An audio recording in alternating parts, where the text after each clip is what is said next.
Jainism capsule course के पहले session की एक उड़ती मुलाकात लेंगे। कल के सेशन में हमने शुरुआत की थी जैनिज्म कैप्सूल कोर्स की। अगर बात कर रहे हैं तो ये जैन शब्द कहां से आया? तो जैन शब्द, जैन उस व्यक्ति को कहते हैं जो जिनेश्वर परमात्मा के सिद्धांतों को अनुसरण करता है, मतलब कि फॉलो करता है। जैसे कि व्याकरण का नियम है, जो शिव के अनुयायी है उन्हें शैव कहा जाता है, जो विष्णु के अनुयायी है उन्हें वैष्णव कहा जाता है। जैसे ब्रह्मा के अनुयायी को ब्राह्मण और बुद्ध के अनुयायी को बौद्ध कहा जाता है, उसी तरह जिन के अनुयायी को जैन कहा जाता है। ये बात हमने देखी।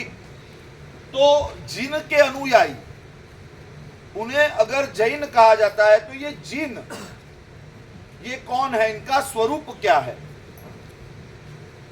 तो कल का रिवीजन करने के बाद अब से हमारा विषय जिनेश्वर परमात्मा के स्वरूप को हम समझेंगे। हमारा विषय क्या रहेगा? जिनेश्वर परमात्मा का स्वरूप। क्योंकि जैन धर्म के केंद्र में जिनेश्वर परमात्मा है, और अगर जिनेश्वर परमात्मा का स्वरूप हमने ठीक से समझ लिया तो समझ लो कि हमने जैन धर्म के सार को पकड़ लिया। जैन धर्म का जो कोर मैसेज है, तो ये जैन धर्म क्यों पालना चाहिए, ये जैन धर्म क्यों है, ये पूरे मार्ग को हम बहुत ही आसानी से समझ पाएंगे। तो ये जिन का मतलब क्या होता है? तो जिन का मतलब होता है जिनके लिए जीतना बहुत ही सहज है, जिनके लिए जीतना बहुत ही सहज है, बहुत आसान है, बाएं हाथ का खेल है। जैसे पानी को आग लगाओ, वो ज्वलनशील पदार्थ नहीं है, इसलिए वो सहज रूप से आग नहीं पकड़ेगा। जमीन पे आग लगाओ, फ्लोर पे, आग पकड़ सकता है लेकिन सहज रूप से नहीं पकड़ेगा। लकड़े को आग लगाओ, वो पकड़ेगा लेकिन इतने सहज रूप से नहीं पकड़ेगा जितने सहज रूप से मिट्टी का तेल आग पकड़ेगा, पेट्रोल आग पकड़ेगा, या तो कोयला आग पकड़ेगा। क्योंकि कोयला, मिट्टी का तेल, ये सारे ज्वलनशील पदार्थ है। आग को पकड़ना जिसके लिए बहुत सहज है, एक तिनका पड़ा और वो आग पकड़ लेगा, इसलिए हम उसे ज्वलनशील कहते हैं। उसी तरह जयनशील का मतलब जीतने के लिए जिन्हें बहुत संघर्ष करना पड़े, बहुत प्रयास करना पड़े, वैसा नहीं जिनके लिए जीतना बहुत ही सहज हो। तो किसके सामने जीतना? यहां जो जीतने की बात है वो ऐसे शत्रु के साथ जीतने की बात है जिस शत्रु की वजह से पीछे शत्रुता की पूरी सीरीज चलती है। ऐसे शत्रु की बात है जिस शत्रु की वजह से व्यक्ति के अंदर शत्रुता का भाव पैदा होता है। वो कौन से शत्रु है? राग और द्वेष। समझो कि दुनिया में राग और द्वेष है ही नहीं, तो दुनिया में ये दो शत्रु अगर नहीं होंगे तो दुनिया में दूसरा कोई शत्रु होगा ही नहीं, दूसरा कोई शत्रु लगेगा ही नहीं। तो राग और द्वेष नाम के जो शत्रु है, उनको जीतना जिनके लिए सहज है, वो है जिन, जिनको हम और बहुमानवाचक शब्द से जिनेश्वर या जिनेश्वर परमात्मा बुलाते हैं। मूल जिन मतलब जीतने के स्वभाव वाले आत्माएं। तो जैनों के इष्ट देव के लिए, हमारे परमात्मा के लिए हम जैसे जिन शब्द यूज करते हैं, वैसे ही जैनों के इष्ट देव के लिए प्रयुक्त होने वाले कुछ और भी शब्द है जो एक्सक्लूसिवली जिनेश्वर परमात्मा के लिए ही प्रयुक्त होते हैं, यूज होते हैं। जैसे कि हमने कल देखे कुछ शब्द अरहत और अरहन। अ, ह ऊपर रकार, आधा र, मतलब ये रेफ, ये ऊपर जो रेफ है इसको रेफ बोलते हैं, रकार बोलते हैं, आधा, वो आधा र है। आधा र, पूरा ह और बाद में न या तो आधा, अरहन या अरहत। तो ये शब्द कैसे आया? हमने कल देखा कि जिन शब्द सबसे पहले, जी का मतलब जीतना, जी जो क्रियापद है इसका मतलब है जीतना, तो राग द्वेष को जीतने के स्वभाव वाले जो है वो जिन है। फिर अरहन या अरहत हमने देखा, अर्ह मतलब लायक होना, योग्य होना। तो अरहन और अरहत का मतलब है जो समग्र विश्व की पूजा को स्वीकारने के लायक है, योग्य है। मतलब कि समग्र विश्व की पूजा को स्वीकारने के सच्चे हकदार अगर कोई है तो वो अरहन है। बराबर है? जैसे कोई आपके पैर पकड़ ले तो आप क्या बोलो? अरे नहीं नहीं नहीं नहीं, मेरी इतनी लायकी। कोई पैर पकड़वाने के लिए लायक होता है, कोई नहीं होता है। तो इस दुनिया में पूजा को स्वीकारने की सबसे बड़ी लायकी, उसके लिए कुछ पात्रता तो चाहिए ना। कोई अगर मेरे पैर पड़ रहा है तो मेरे में ऐसी कोई लायकी होनी चाहिए। तो इस दुनिया में पूजा को स्वीकारने की सबसे बड़ी लायकी अगर किसी में है तो वो जिनेश्वर परमात्मा में है, जो समग्र विश्व की पूजा के योग्य है। इसीलिए जो विश्व पूज्य है उनको अरहन या अरहत भी कहते हैं। उसी तरह हमने एक दूसरा शब्द देखा, अरिहंत। अरि और हंत दो शब्दों से बना हुआ एक शब्द। अरि का मतलब है शत्रु और हंत का मतलब है उनका हनन करने वाले। तो कौन से शत्रु? राग और द्वेष। राग द्वेष नाम के शत्रु, उनका हनन करने वाले। और किस तरीके से हनन करने वाले? दुनिया के सबसे बड़े दो शत्रु और उनका परमानेंट हिसाब करने वाले। हंत मतलब सिर्फ एक बार गिरा दिया ऐसा नहीं, उनको टोटली मार गिराया जिन्होंने, मतलब कि उनका ऐसा समूल नाश किया, जड़ से उनका नाश किया कि अब फिर से कभी वो सर नहीं उठाएंगे। मतलब कि फिर से कभी वो राग द्वेष इन आत्माओं को पीड़ित नहीं करेंगे, बाधित नहीं करेंगे। अरि हंत, राग द्वेष नाम के अरि, उनका हनन करने वाले। वैसा ही बोलने में समान लेकिन अर्थ जिसका बहुत अलग है, वैसा एक शब्द हमने देखा, अरहंत। अरहंत, रह मतलब रहस्य, रह मतलब गुप्त, छिपा हुआ, और जिसके लिए इस दुनिया में कोई भी बात, रह मतलब कि रहस्य नहीं है, जिनसे दुनिया की कोई भी बात छिपी हुई नहीं है। मतलब कि जो सर्वज्ञ है, जो सब कुछ जानते हैं, वो है अरहंत। उसके बाद एक शब्द हमने देखा, अरूहंत। रूह, रूह का मतलब होता है उगना, रूह का मतलब होता है अंकुरित होना। जो राग द्वेष नहीं होने की वजह से उसी के फल स्वरूप कर्म भी नहीं है, और उसी के फल स्वरूप जो अभी संसार में फिर से जन्म लेने वाले नहीं है, और अगर जन्म लेने वाले नहीं है तो मृत्यु भी पाने वाले नहीं है। तो जो अजर है, अमर है, जो अजन्मा है, मतलब कि जन्म मरण के चक्करों से, भव भ्रमण के चक्करों से जो मुक्त है, वो है अरूहंत। अरूहंत, रूह मतलब उगना, आगे अ लग गया मतलब विपरीत अर्थ हो गया, जो नहीं उगने वाले हैं संसार में फिर से, जो अंकुरित नहीं होने वाले हैं। क्योंकि इस दुनिया का सबसे बड़ा दुख अगर कोई है, हम जिस जन्म को सेलिब्रेट करते हैं वो जन्म ही सारे दुखों की जड़ है। अगर जन्म ही नहीं होता तो बुढ़ापा, रोग, मृत्यु, जीवन में सेटबैक्स, ये सारी चीजें होती ही नहीं। तो सारे दुखों की जड़ क्या है? रूह, उगना, जन्मना। तो जिन्होंने अजन्मा बनकर संसार के सारे दुखों पर पूर्ण विराम लगाया है, अरूहंत। और आखिरी हमने देखा था तीर्थंकर। तीर्थ मतलब कि ऐसा स्थान जो जल प्रवाह में व्यक्ति को एक किनारे से दूसरे किनारे पर सुरक्षित रूप से पहुंचाए। धार्मिक टर्म्स में तीर्थ का मतलब होता है जो संसार से पार उतारे। ऐसे जो भी तत्व है जो संसार से पार उतारे वो तीर्थ है। मतलब कि हमारे जो तीर्थ है शत्रुंजय, गिरनार वगैरह वगैरह, वो तो तीर्थ है क्योंकि वहां जाकर व्यक्ति संसार के जल प्रवाह से पार उतरता है।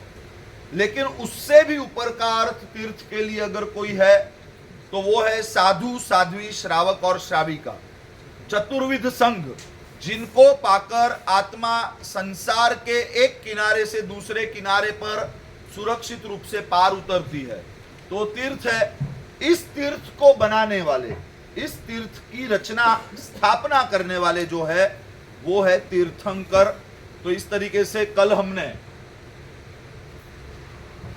जैनिज्म कैप्सूल कोर्स का पहला सेशन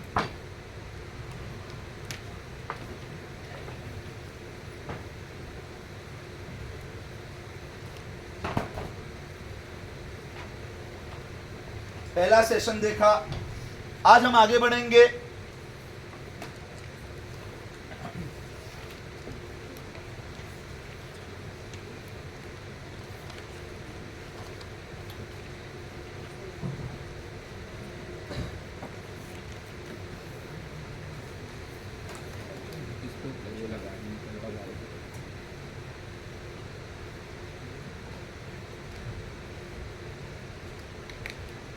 ब्लैक,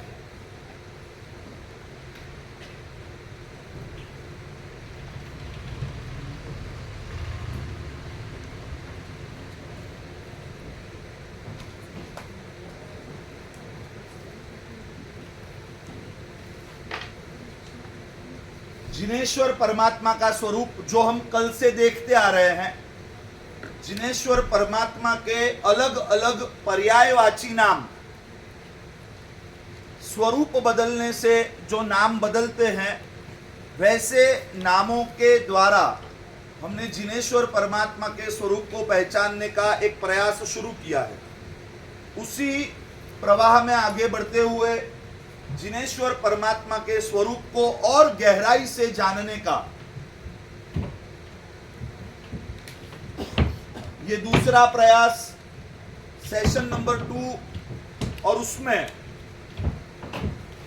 हम सबसे पहले किसी भी व्यक्ति को जानने का प्रयास जब करते हैं तो ज्यादातर संसार में ऐसा होता है, संसार का क्राइटेरिया ऐसा है कि भाई किसी व्यक्ति को जानते हैं तो उसका परिचय हम ऐसे ही करते हैं कि भाई इसके पास क्या है, इसके पास ये है, इसके पास ये है, इसके पास ये है, इसके पास ये है। संसार का क्राइटेरिया यह है कि संसार में किसी भी व्यक्ति को जानना है तो उसके पास कितना कितना कितना कितना है।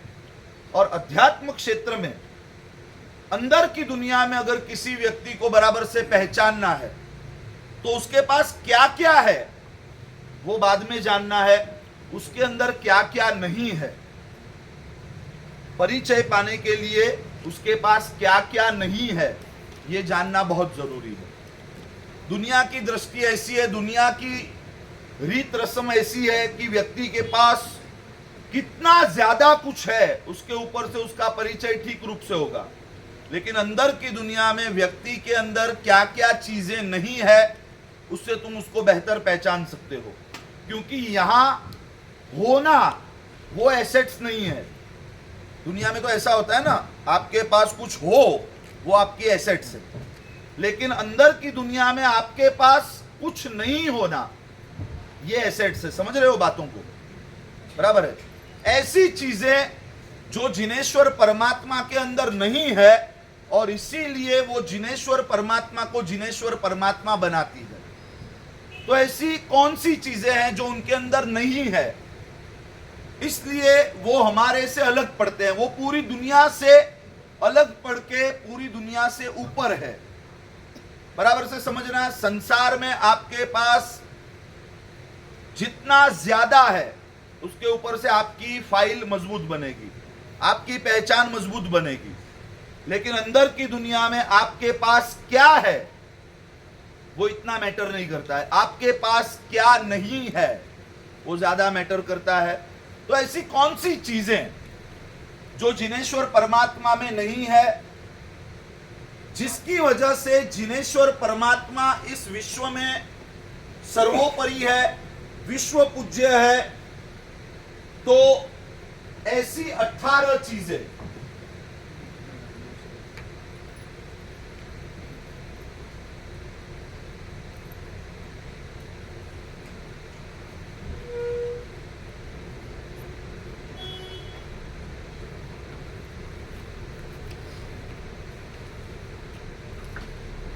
ऐसी 18 चीजें हैं जो हम सभी के पास है,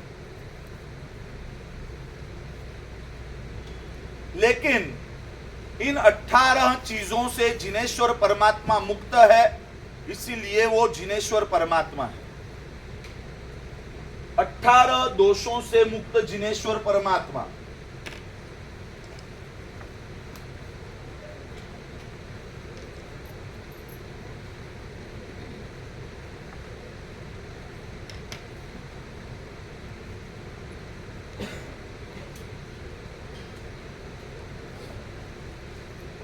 अठारह दोषों से मुक्त जिनेश्वर परमात्मा। यहां पर बैठे हुए बहुत से लोग होंगे जो अगर धर्म से जुड़े हुए हैं, बेसिक्स को अगर जानते हैं, तो 18 दोष या तो 18 पाप स्थानक जिसको कहते हैं, उसका नाम उन्हें पता होगा। पहले, दूसरे, तीसरे पे, चौथे पे, पांचवे पे।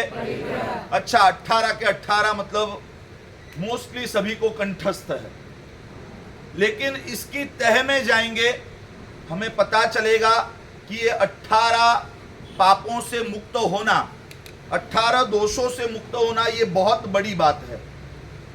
तो 18 दोषों से जो आत्मा मुक्त है वो जिनेश्वर परमात्मा है, या तो जिनेश्वर परमात्मा है वो 18 दोषों से मुक्त है। सबसे पहले लिखना शुरू करेंगे, फिर एक एक पॉइंट के ऊपर जाएंगे। पता है काफी लोगों को, जिसको नहीं पता है वो भी लिखेंगे, जिनको पता है वो भी लिखेंगे, क्योंकि बाद में इसके रहस्यों में भी जाना है। पहले नंबर पर 18 दोषों में से पहला जो दोष है वो है प्राणातिपात। पहला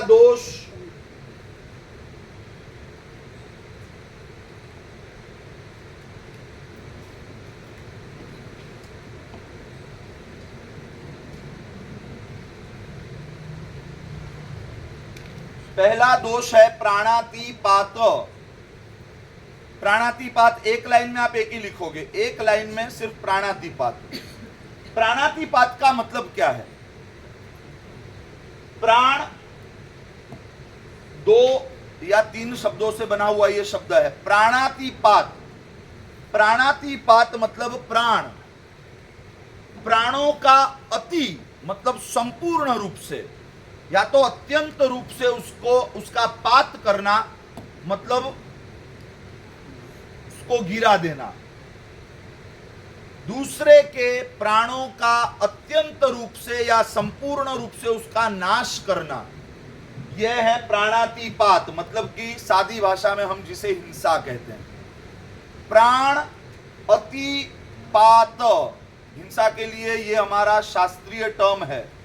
इसको लिखेंगे प्राणातिपात। 18 में से सबसे पहला दोष है प्राणातिपात। प्राण अतिपात, प्राणों को अत्यंत रूप से या संपूर्ण रूप से पात। सब राजस्थानी है, कोई गुजराती है, उन्हें पता होगा पाड़ना। पाड़ना मतलब गिरा देना, उसका नाश करना, उसको खत्म कर देना। प्राण अतिपात, प्राणातिपात पहला दोष। दूसरा दोष है मृषावाद। दूसरा दोष है, विजिबल है लास्ट में से, देख पा रहे हैं? मृषावाद। मृषा मतलब झूठ और वाद मतलब बोलना। मृषा मतलब झूठ और वाद मतलब बोलना, मतलब झूठ बोलना, असत्य, सादी भाषा में जिसे असत्य कहते हैं।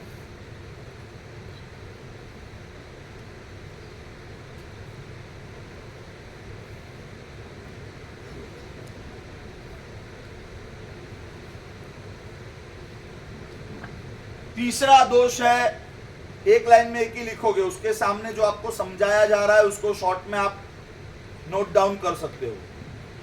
प्राण अतिपात, प्राणों का संपूर्ण रूप से या अति रूप से उसको, उसका नाश करना, उसको पाड़ देना, उसको गिरा देना, मतलब कि दूसरे के प्राणों को नष्ट करना, ये प्राणातिपात। मृषा मतलब झूठ और वाद मतलब बोलना, मृषावाद मतलब झूठ बोलना, असत्य बोलना। तीसरे नंबर पर है अदत्ता दान, अदत्ता दान।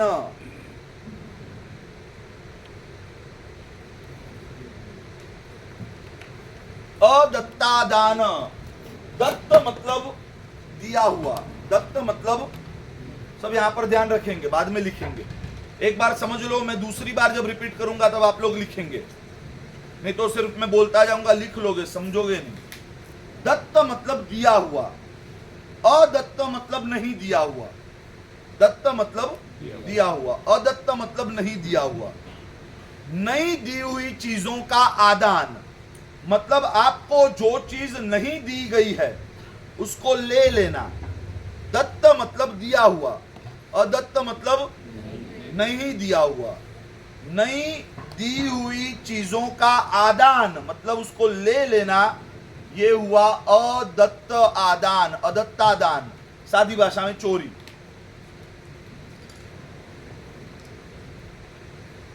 अदत्तादान, नहीं दी हुई चीजों को ले लेना। दत्त मतलब दिया हुआ, अदत्त मतलब नहीं दिया हुआ।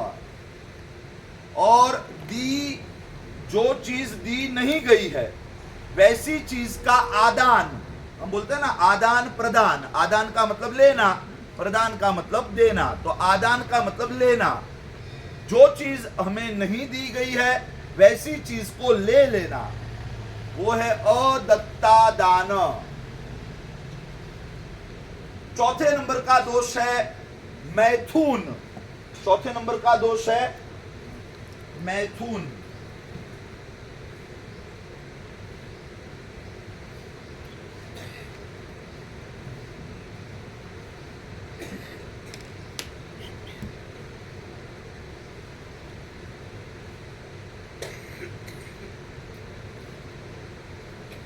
मैथुन मतलब कि मिथुन, मिथुन का मतलब है कपल, मिथुन का मतलब है कपल, और कपल के बीच में होने वाली सांसारिक क्रिया उसको कहते हैं मैथुन। मिथुन, मिथुन मतलब कपल, उसके ऊपर से बना हुआ शब्द है मैथुन। मिथुन के बीच में, कपल के बीच में होने वाली सांसारिक क्रिया, शारीरिक क्रिया, उसे मैथुन कहते हैं।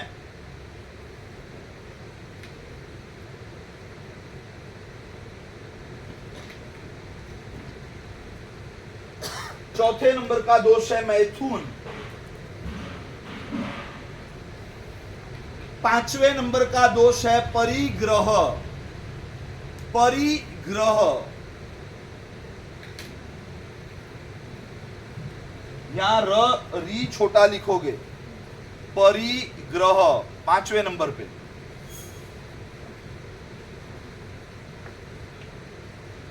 परिग्रह, परि मतलब चारों ओर से, परि मतलब चारों ओर से, सभी बाजू से, और ग्रह मतलब ग्रहण करना, इकट्ठा करना, सभी बाजू से, any how, by any ways, by any means, जितना आ रहा है आने दो, इसे क्या कहते हैं? परिग्रह। चारों ओर से ग्रहण करना, इकट्ठा करना, यह है परिग्रह। दो शब्दों से बना हुआ एक शब्द परिग्रह।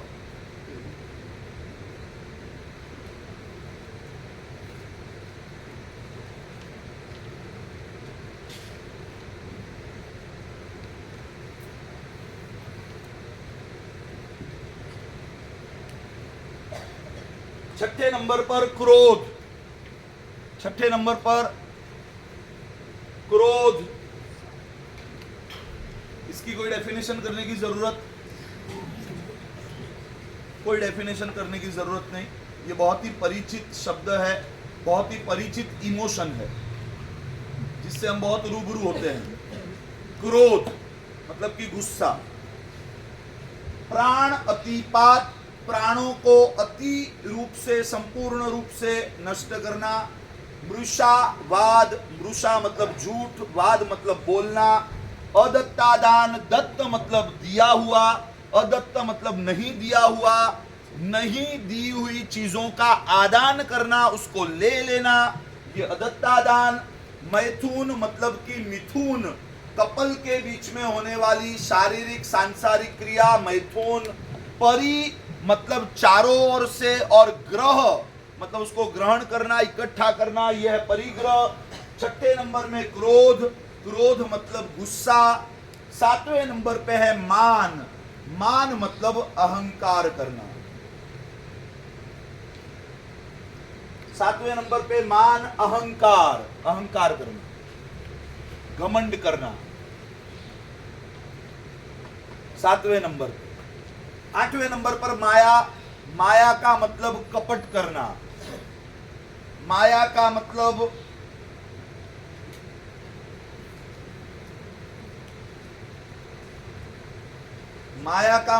कपट करना। माया का मतलब मन में जो है वो तन में न होना, शरीर से कुछ दूसरा दिखाना, अपनी क्रियाओं से, अपने कार्य से कुछ दूसरा दिखाना, मन में कुछ दूसरा चलता हो, यह है माया। माया मतलब कपट। नौवें नंबर पर है लोभ, लोभ मतलब लालच, असंतोष। लोभ मतलब असंतोष।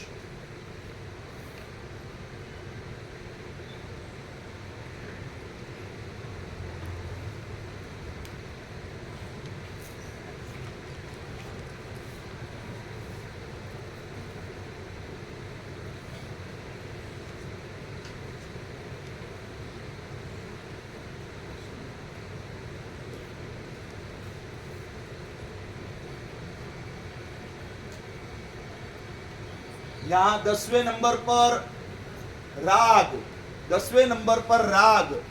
राग का मतलब कहीं पर भी आसक्ति का होना, आसक्ति। राग मतलब अटैचमेंट, आसक्ति, चीजों के प्रति लगाव। राग मतलब आसक्ति, राग मतलब लगाव, प्यार। 11वें नंबर पर द्वेष, द्वेष मतलब अलगाव।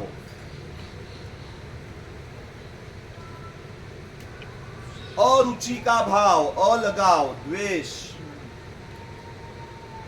जो लिखवा रहा हूं वही लिखना, आगे मत जाना बहुत।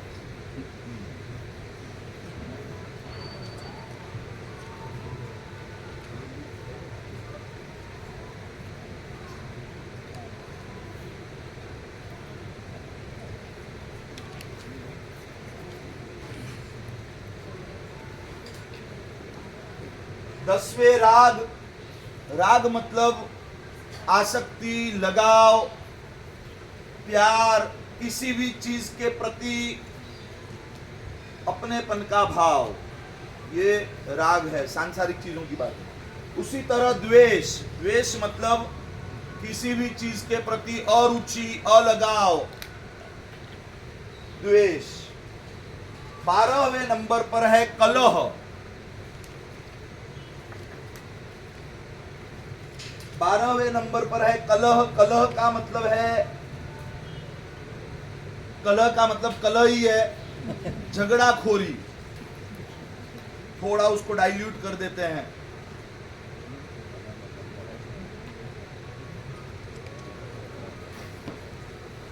कलह, कलेश, झगड़ाखोरी, कलह 12वें नंबर पर। 13वें नंबर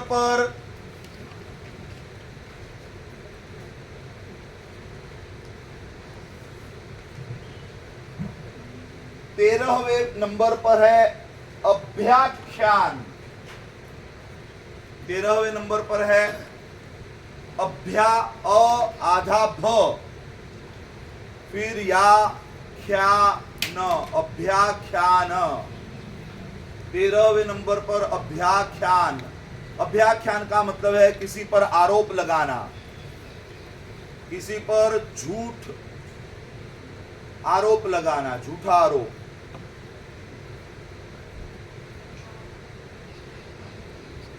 तेरहवें नंबर पर अभ्याख्यान मतलब कि किसी पर झूठा आरोप लगाना।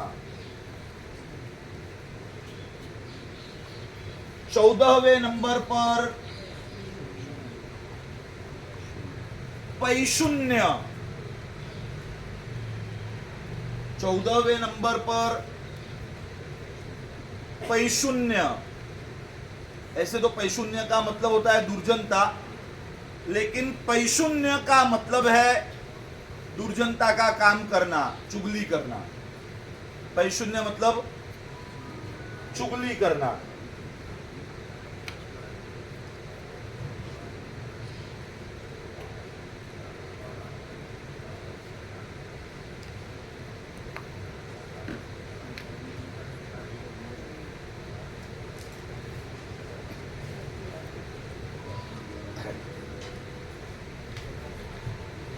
चौदहवें नंबर पर पैशून्य। पैशून्य का मतलब चुगली करना। 15वें नंबर पर रति और अरति साथ में। 15वें नंबर पर रति अरति। 15वें नंबर पर रति अरति। रति और अरति का मतलब खुशी और गम, कभी खुशी कभी गम। रति मतलब किसी चीज में रम जाना, किसी चीज में खुश हो जाना, रीझ जाना। और अरति उससे विपरीत पूरा दिन लटका हुआ मुंह लेकर घूमना।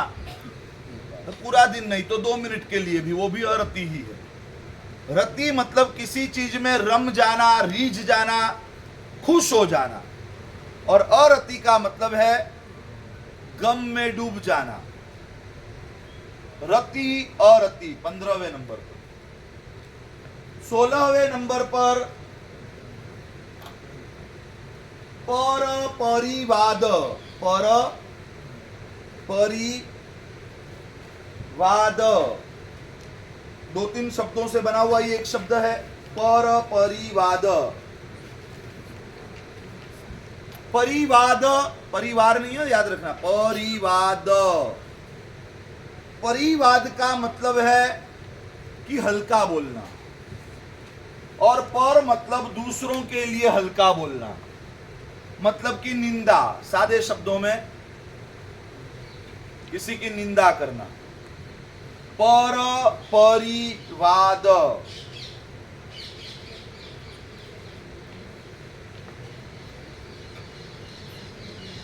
पर मतलब कि अन्य, दूसरे, और परिवाद मतलब अन्य के लिए हल्का बोलना, मतलब कि निंदा करना, किसी की बुराई करना। पर परिवाद।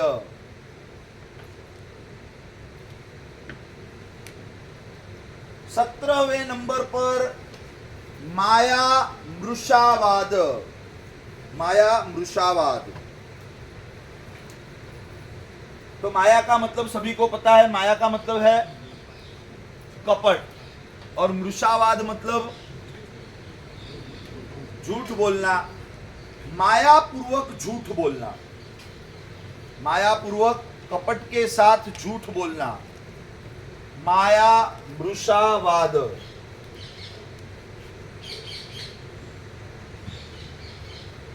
माया मृषावाद।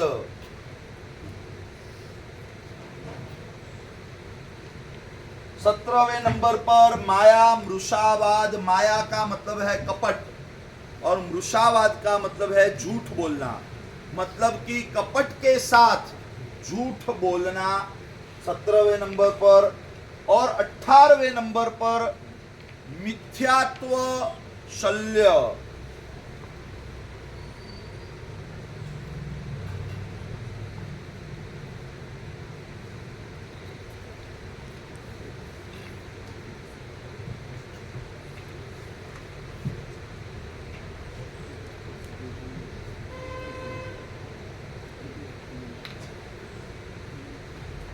मिथ्यात्व शल्य।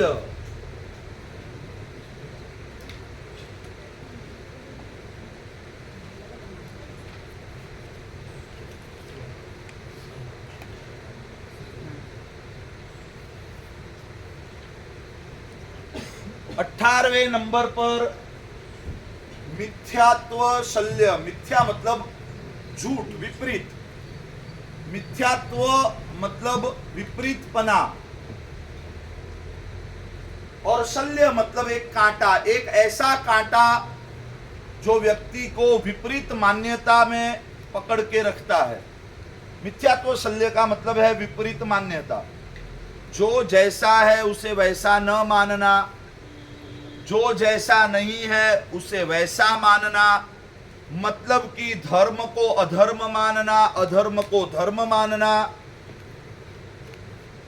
जो सुदेव है, जो परमात्मा है, उसे परमात्मा न मानना। जो जिनेश्वर परमात्मा नहीं है उन्हें भगवान मानना। जो सद्गुरु है उसे गुरु न मानना। जो सद्गुरु नहीं है उसे सद्गुरु मानना। इन शॉर्ट, जो जैसा है उसे वैसा न मानना, जो जैसा नहीं है उसे वैसा मानना। विपरीत मान्यता। शॉर्ट में 2 वर्ड्स, विपरीत मान्यता। मिथ्यात्व शल्य का मतलब है विपरीत मान्यता।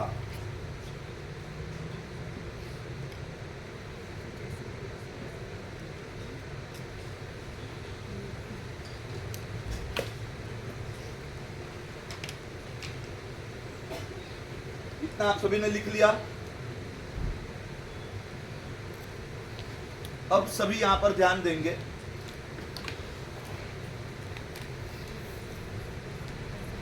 जिनेश्वर परमात्मा इन 18 दोषों से संपूर्णतया मुक्त है।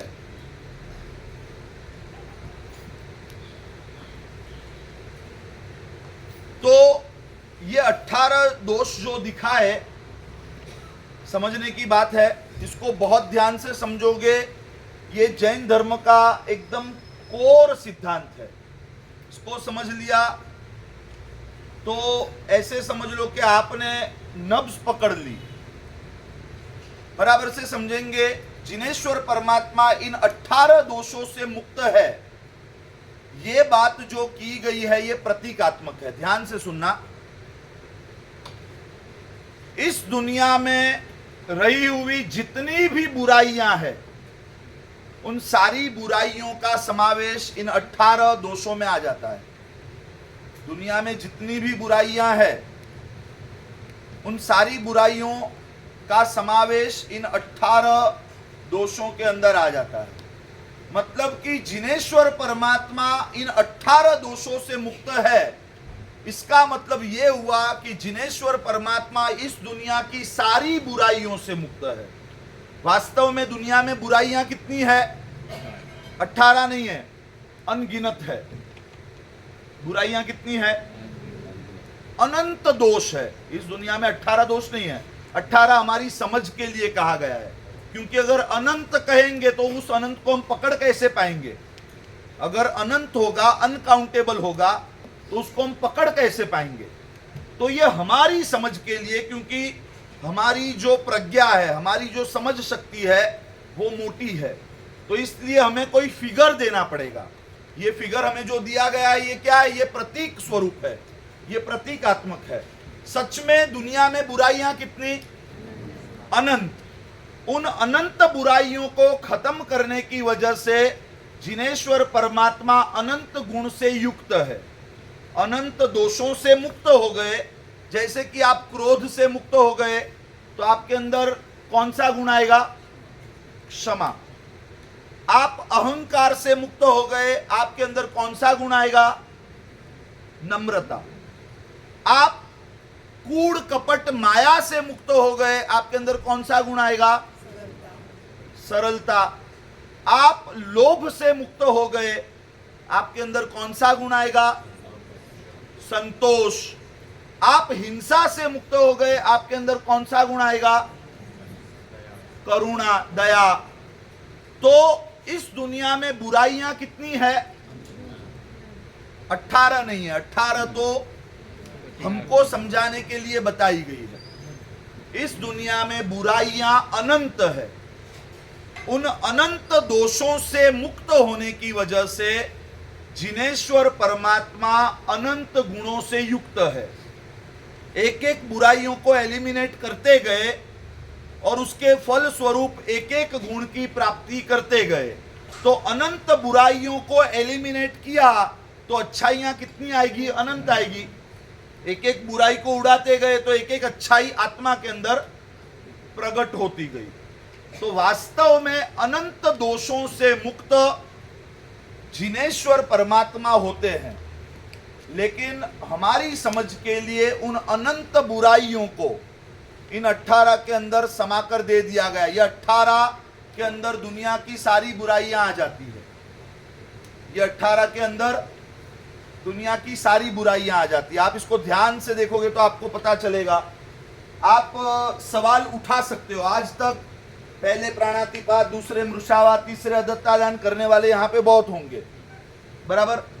लेकिन आज तक शायद आज तक ऐसा सवाल नहीं उठा होगा कि यहाँ सभी को अलग अलग बताया गया है, तो ये रति और अरति को एक साथ क्यों बैठाया? 18 की 19 कर देते तो क्या दिक्कत थी? रति और अरति, दूसरे तो कहीं पे कोई जोड़े नहीं है, तो यहां पर रति और अरति क्यों किया? वैसा ही एक सवाल हो सकता है कि भाई माया यहां पर आ गई, मृषावाद यहां पर आ गया, अब ये माया मृषावाद को अलग से रखने की क्या जरूरत है? या तो परिग्रह आ गया तो अब ये लोभ, ऐसे तो भाई भाई हुए, सिर्फ फर्क क्या है? इसके अंदर मन से जो असंतोष है उसे लोभ कहते हैं, और उसके कारण व्यक्ति जो इकट्ठा करता है उसे परिग्रह कहते हैं। तो ऐसे तो ऑलमोस्ट सेम चीज हो गई, बराबर है। तो फिर इसको अलग, इसको अलग, इसको साथ में, इसको रिपीटेड, ये रखने की क्या जरूरत थी? यह आंकड़ा 15 भी तो हो सकता था, 20 भी तो हो सकता था। तो ये 18 जो रखा गया है वो एक प्रतीकात्मक है। समझने की जरूरत है, दुनिया के सभी जीव अनंत दोषों से भरे हुए हैं। जैसे जैसे कोई आत्मा इन अनंत दोषों में से एक एक दोष को एलिमिनेट करती है, वैसे वैसे वो आत्मा एक एक गुण की प्राप्ति करती है। मतलब कि अनंत दोषों से भरी हुई आत्मा जब अनंत दोषों का नाश करती है तो उसके अंदर अनंत गुण प्रकट होते हैं। तो जिनेश्वर परमात्मा भी अनंत दोषों से मुक्त है, अनंत गुणों से युक्त है, लेकिन समझने के लिए कभी भी एक आंकड़ा का होना, एक आंकड़े का होना बहुत जरूरी है। आप अपनी पत्नी से कह दो कि मैं तुझे बहुत प्यार करता हूं, बहुत का मतलब क्या है? इसे दिखाना तो पड़ेगा ना। हाँ, या तो उसको आंकड़े में बांधना पड़ेगा कि तुझसे बहुत प्यार करता हूं इसलिए तो 40,000 की साड़ी दिलाई। इसको आंकड़े में बांधना पड़ता है। प्यार कितना भी हो, अनंत हो, लेकिन उसको कहीं ना कहीं एक दायरे में बांधना पड़ता है। समझने की बात है कि अनंत गुणों को हम दिखा नहीं सकते, लिख नहीं सकते। ऐसे बहुत सारे, समझो आप बोलोगे कि हमारे साहब ये तो बराबर है, लेकिन इसमें कहीं वो जलन नहीं आई, जलन, ईर्ष्या, ईर्ष्या को अलग से नहीं दिखाया है ना। ईर्ष्या कहाँ है इसमें? हाँ, बाकी वो तो सबसे ज्यादा परेशान करती है, पूरा दिन जलन होती है, मुझे 40,000 की मिली लेकिन उसको 50,000 की मिली, ये ईर्ष्या है। इसमें तो दिखाया ही नहीं है। हाँ, तो ईर्ष्या कहाँ है? तो कहने की बात इतनी है, इसमें जो भी है इसके अंदर दुनिया की सारी बुराइयां आ गई। ईर्ष्या कहाँ गई? ईर्ष्या यहां चली गई, ये देखो इसके अंदर। तो दुनिया के सारे दोष का समावेश इन 18 पाप स्थानकों के अंदर हो गया। और अगर इसे और कॉम्पैक्ट किया जाए, भाई 18 की झंझट में भी नहीं पड़ना है, अनंत तो समझ में ही नहीं आएगा, लेकिन ये 18 भी बहुत है। इसको और कॉम्पैक्ट किया जाए, मतलब रूम साइज कंप्यूटर से डेस्क साइज कंप्यूटर, और डेस्क साइज कंप्यूटर से भी पॉकेट साइज कंप्यूटर, ये 18 को भी अगर कॉम्पैक्ट किया जाए तो शास्त्रकारों का कहना इतना ही है कि बस तुम 2 को निपटा दो, तुम्हारा पूरा काम हो गया। तुम 2 को निपटा दो।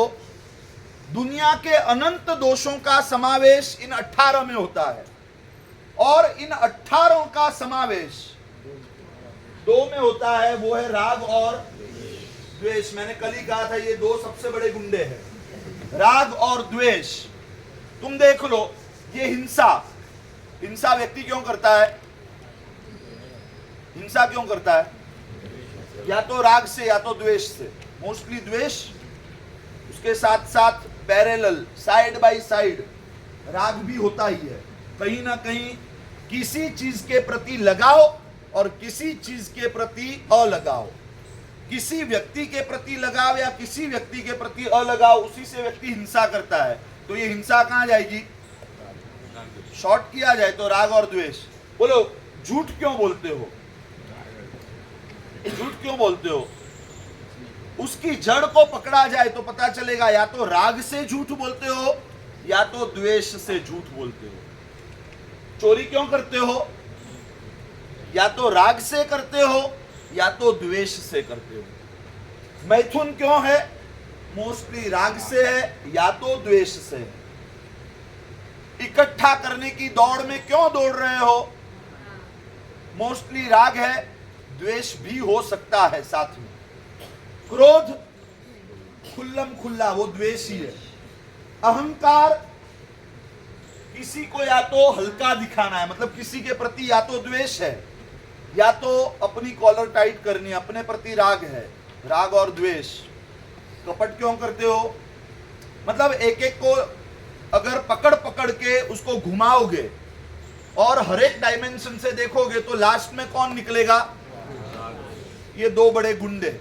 यही हिंसा करवाते हैं, चोरी करवाते हैं, झूठ बुलाते हैं, मैथुन करवाते हैं, परिग्रह करवाते हैं, मिथ्यात्व शल्य तक के सभी पाप जो है उनकी जड़ में अगर कोई है तो राग और द्वेष है।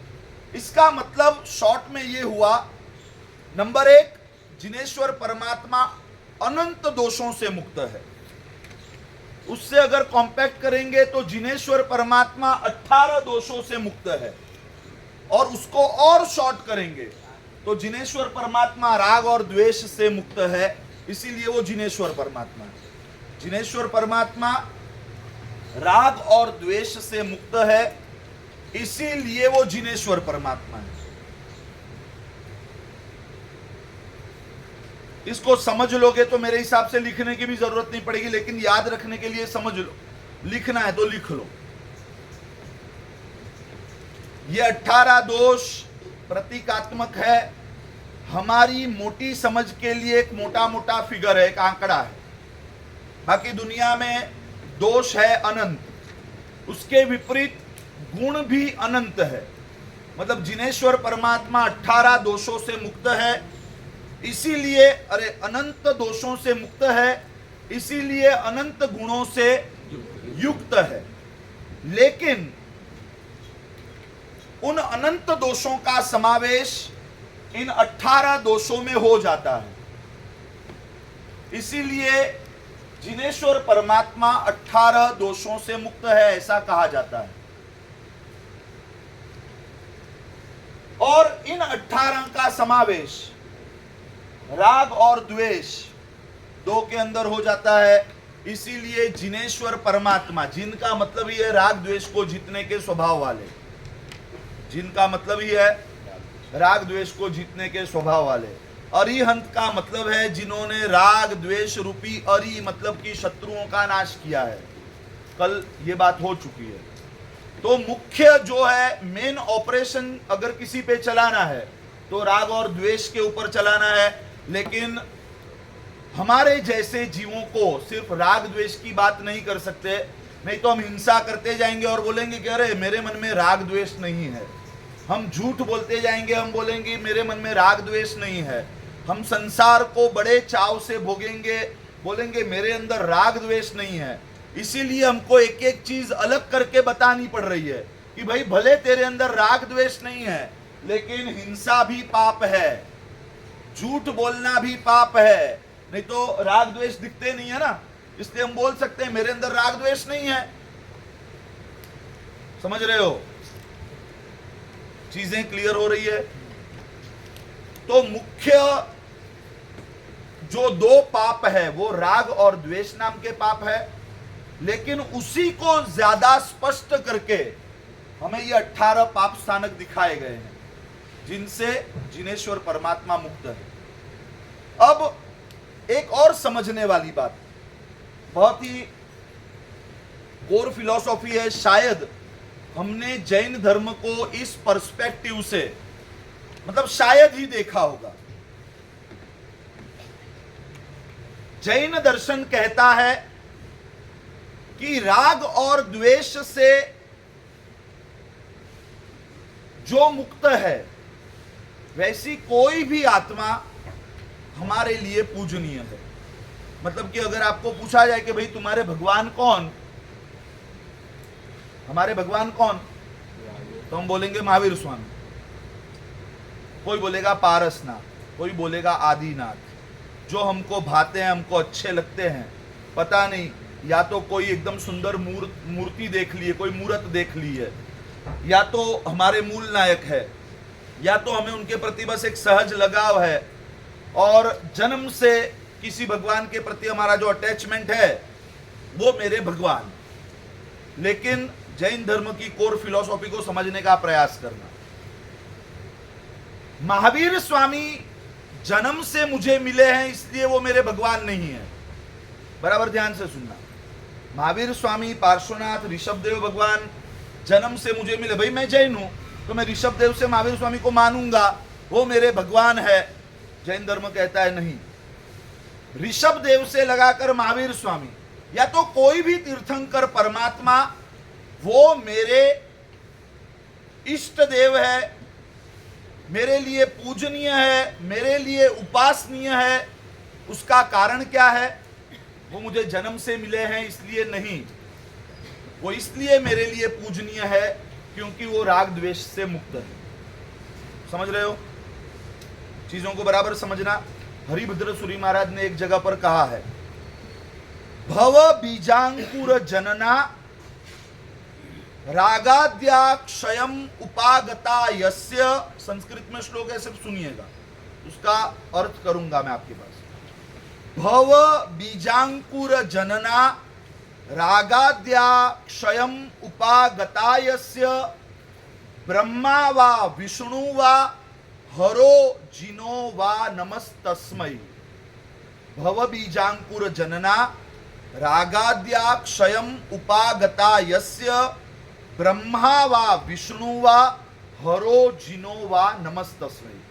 1444 ग्रंथ के रचयिता हरिभद्र सूरी महाराज जन्म से ब्राह्मण थे, लेकिन मतलब कि जन्म से जैन नहीं थे, लेकिन उन्होंने जब जैन धर्म का एक वाइडर पर्सपेक्टिव देखा, जैन धर्म में कोई छपा हुआ भगवान नहीं होता है। जिसने क्वालिफिकेशन क्रैक कर लिया, क्वालिफिकेशन क्या है? राग द्वेष से मुक्त होना, भले वो कोई भी हो। जिसने एलिजिबिलिटी हासिल कर ली, जिसने क्वालिफिकेशन क्रैक कर लिया, चाहे उसका नाम कोई भी हो, भव बीजांकुर जनना रागाद्याक्षयम उपागता यस्य। इसका मतलब कि संसार के बीज को अंकुरित करने वाले राग और द्वेष को जिसने खत्म कर दिया है, भव बीजांकुर जनना रागाद्या क्षयम उपागता यस्य, भव के बीज को, संसार के बीज को अंकुरित कौन करता है? राग और द्वेष करते हैं। राग द्वेष की वजह से ये हमारे चक्कर चल रहे हैं। तो भव के बीज को अंकुरित करने वाले राग और द्वेष का जिन्होंने नाश कर दिया है, चाहे उसका नाम ब्रह्मा हो, चाहे विष्णु हो, चाहे हर मतलब महादेव हो, चाहे वो जिन हो, ब्रह्मा वा विष्णु वा हरो जिनो वा नमस्तस्मै। मतलब हरिभद्र सूरी महाराज ने कहा कि जिसने अपने राग द्वेष को खत्म कर दिया है, चाहे उनका नाम ब्रह्मा हो, विष्णु हो, महादेव हो या जिनेश्वर परमात्मा हो, मेरा उनको नमस्कार है। जैन धर्म का वाइडर पर्सपेक्टिव देखोगे तो पता चलेगा कि अगर महावीर स्वामी भगवान के अंदर भी राग द्वेष है तो नाम भले महावीर स्वामी हो, भले माता का नाम त्रिशला हो, पिता का नाम सिद्धार्थ राजा हो, भले क्षत्रिय कुंड के राजकुमार हो, हम जिस महावीर को पहचानते हैं, हम किस महावीर को पहचानते हैं? जिनका नाम महावीर है, माता का नाम त्रिशला, पिता का नाम सिद्धार्थ। नहीं, हम राग द्वेष वाले को नहीं पहचानते। वो आज से पहचानना शुरू करना पड़ेगा। हमें ऐसा ही पता है कि महावीर स्वामी हमारे भगवान। वाई? क्यों भाई? उनका नाम महावीर है इसलिए। माता का नाम त्रिशला था, पिता का नाम सिद्धार्थ था, क्षत्रिय कुंड के राजकुमार थे। हाँ, बस यही व्याख्यान में तो यही सुना था। मतलब यही उनकी आइडेंटिटी है। ये आइडेंटिटी नहीं है। जिनेश्वर परमात्मा की आइडेंटिटी क्या है? वो महावीर है, लेकिन अगर वो राग द्वेष से युक्त है, उनके अंदर अगर राग द्वेष है, तो फिर वो मेरे भगवान नहीं हो सकते। मतलब देखो जैन धर्म कितना लिबरल है। उसके अंदर ये कट्टरवाद नहीं कि भाई मेरे भगवान, हाँ, और दूसरे कोई भी हो वो मेरे नहीं, मतलब नहीं। चीजों को बराबर समझना, इसको विपरीत अर्थ में भी मत लेके जाना। मैं इसको बराबर से क्लियर करूंगा, ध्यान से सुनना तो समझ पाओगे। सिर्फ नाम से अगर महावीर है और अगर महावीर स्वामी भगवान के अंदर भी राग द्वेष है तो वो मेरे भगवान नहीं है। और नाम चाहे कोई भी हो, लेकिन अगर वो राग द्वेष से मुक्त है, नाम चाहे कोई भी हो, लेकिन अगर वो राग द्वेष से मुक्त है तो मेरा उनको नमस्कार है। लेकिन ऐसा होता नहीं है। जो दूसरे नाम मैंने बताए, कोई देवी के गले में हाथ डालकर बैठा है, किसी के हाथ में अस्त्र शस्त्र है। देवी के गले में हाथ डालकर बैठना मतलब राग का प्रतीक है ना, राग का प्रतीक है। लड्डू का थाल नजदीक में पड़ा है, राग का प्रतीक है। हम लड्डू चढ़ाते हैं वो बात अलग हुई, लेकिन लड्डू का थाल उनकी मुद्रा में कहीं पे दिखता है? नहीं दिखता है। तो चीजों को बराबर समझने का प्रयास करेंगे कि जैन धर्म किसी व्यक्ति को नहीं पूछता है। एक मीटर है, एक क्राइटेरिया है। इस क्राइटेरिया को जिसने हासिल कर लिया वो हमारे लिए पूजनीय है, वो हमारे जिनेश्वर देव है। लेकिन रियलिटी ये है कि कोई भी दूसरे नाम वाला वो जिनेश्वर परमात्मा की बराबर नहीं है, क्योंकि उन्होंने राग द्वेष का नाश नहीं किया है। या तो हाथ में अस्त्र शस्त्र, या तो नजदीक में ऐसे कोई राग के प्रतीक, राग के चिन्ह है। इस दुनिया में एक ही जिनेश्वर परमात्मा ऐसे हैं जिनकी मुद्रा को भी अगर देखा जाए तो उनको देख के भी हम इतना अंदाज लगा सकते हैं कि यही वो है जिन्होंने राग द्वेष का क्षय किया है। दुनिया के सारे देवी देवताओं को एक लाइन के अंदर उनकी मूर्तियों को अगर रख दिया जाए और हर एक मूर्ति को अगर हम ध्यान से देखें, देखो इसमें किसी का क्रिटिसिज्म नहीं है, चीज़ों को समझने का हम एक प्रयास करेंगे कि दुनिया के हर एक भगवान देवी देवताओं को एक सीरीज में खड़ा कर दिया जाए तो उनकी मुद्रा को देखकर हमें पता चलेगा या तो कोई राग से युक्त है या तो कोई द्वेष से युक्त है। एकमात्र जिनेश्वर परमात्मा ऐसे हैं जिनकी मुद्रा में भी राग द्वेष नहीं है, जिनके मन में भी राग द्वेष नहीं है, और इसीलिए हम महावीर को पूजते हैं हम जन्म से जैन है इसलिए महावीर को नहीं पूछते, या तो जिसका नाम महावीर, माता का नाम त्रिशला, पिता का नाम सिद्धार्थ, इसलिए हम महावीर को नहीं पूछते। आज से हमें ये चीज समझनी है कि हमारे तीर्थंकर परमात्मा हमारे लिए पूजनीय क्यों है। समझो मैं घर बार लेके घूमूं, मेरा भी एक घर बार हो, मेरा भी एक संसार हो, मेरा भी एक परिवार हो, और मैं यहां रायपुर में आऊं, तुम मेरे पैर पड़ोगे? क्यों नहीं पड़ोगे? हाँ, मेरे नाम के आगे तो महाराज साहब लगता है ना, मेरे नाम के आगे तो लगता है तीर्थ प्रेम विजय जी महाराज साहब, तो तुम मेरे पैर पड़ोगे कि नहीं पड़ोगे? नहीं, मैं मेरे फैमिली के साथ, घर बार के साथ पूरा एक लेकर निकलूं तामझाम, पैर पड़ोगे कि नहीं पड़ोगे? सीधा बोल दोगे कि भाई तुम्हारे और हमारे में फर्क क्या है, बराबर। मजबूरी से या पहचान से पढ़ना भी पड़ेगा, बात अलग हो गई, बाकी आप में और हमारे में फर्क क्या है? तो जिनेश्वर परमात्मा मतलब कि भगवान भी अगर राग द्वेष से युक्त हो तो फिर उनमें और हमारे में फर्क क्या है? हम भी राग द्वेष से युक्त, वो भी राग द्वेष से युक्त, वो भी राग द्वेष की वजह से डूबने वाले, हम तो डूबने वाले। हमें पता ही है कि हम राग द्वेष से युक्त है, तो हमारा तो इस एकाध जन्म में कल्याण नहीं होने वाला है, हम डूबने वाले हैं। लेकिन हम जिस नाव में बैठना चाहते हैं, वो नाव भी अगर डूबने ही वाली हो, वो नाव भी अगर लोहे की हो, तो उस लोहे की नाव को नाव नहीं कहा जा सकता। नाव का शेप हो सकता है, लेकिन नाव होने के लिए खुद तैरने की और दूसरों को तैराने की ताकत चाहिए। तो जिनेश्वर परमात्मा हमारे भगवान क्यों है? अगर वो भी राग द्वेष से युक्त है, उन्होंने भी किसी के गले में हाथ डाला हुआ है, उनके पास भी लड्डू का थाल पड़ा हुआ है, उन्होंने भी किसी को अपने पैर के तले ऐसे कुचला हुआ है, मतलब कि राग द्वेष के प्रकट लक्षण अगर उनके अंदर दिख रहे हैं, तो उनमें और हमारे में फर्क क्या हुआ? हम हमारे आसपास के छोटे मोटे शत्रुओं से लड़ते हैं, वो उससे ऊपर वाले शत्रुओं से लड़ते हैं, बात तो एक ही हुई। समझ में आ रहा है? समय हो रहा है, बात को यहां पर समाप्त करता हूं। किसी को भी प्रश्न है तो एक आध 2 मिनट में करेंगे, थोड़ा फिलोसॉफिकल विषय है। प्राणातिपात मतलब सादा अर्थ है हिंसा। प्राण, प्राण मतलब हमारे प्राण, हमारा जीव, और उसको अत्यंत रूप से या संपूर्ण रूप से उसको चोट पहुंचाना, उसको गिरा देना, मतलब कि किसी व्यक्ति के प्राणों को हानि पहुंचाना, ये प्राणातिपात है, हिंसा। किसी को कोई प्रश्न?